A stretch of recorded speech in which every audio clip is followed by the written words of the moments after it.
In today's video, I'm going to teach you how to scan QR code in Telegram. This is the quickest and most reliable way to log in to Telegram on your computer using your phone. And it only takes a moment once you know where to tap. Start by opening the Telegram app on your mobile device. Make sure you are signed in on your phone and that you have a stable internet connection, since your phone is what authorizes the login. If you haven't opened the app in a while, it's a good idea to let it sync for a second, so everything is up to date. Next, head to Settings. On most phones, you'll find Settings by tapping the icon with 3 horizontal lines, or by selecting the Settings tab at the bottom, depending on your device.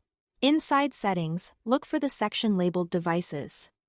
This is where Telegram manages all your active sessions and where the QR scanner lives.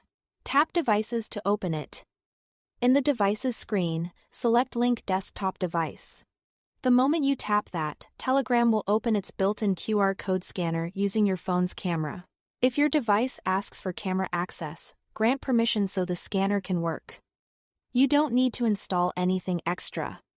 This scanner is part of the app. Now point your phone's camera at the QR code displayed on your computer screen. Make sure the entire code is visible in the frame. Hold your phone steady and keep the screen well lit. If the code doesn't register right away, try moving a little closer or farther away until the square fits neatly inside the guidelines.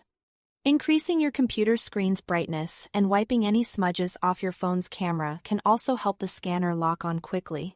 As soon as Telegram recognizes the QR code, your desktop session will be authorized.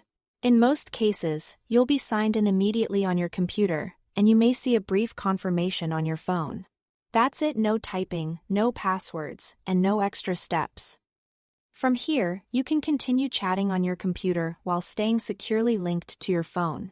If you ever run into trouble scanning, double-check that your computer is showing the current QR code and hasn't timed out. Confirm your phone has internet access and ensure the camera permission is enabled for Telegram in your device settings. Also remember that your active sessions are listed in the Devices section so you can review or log out of old sessions at any time for extra security. That's all to it. Thanks for watching.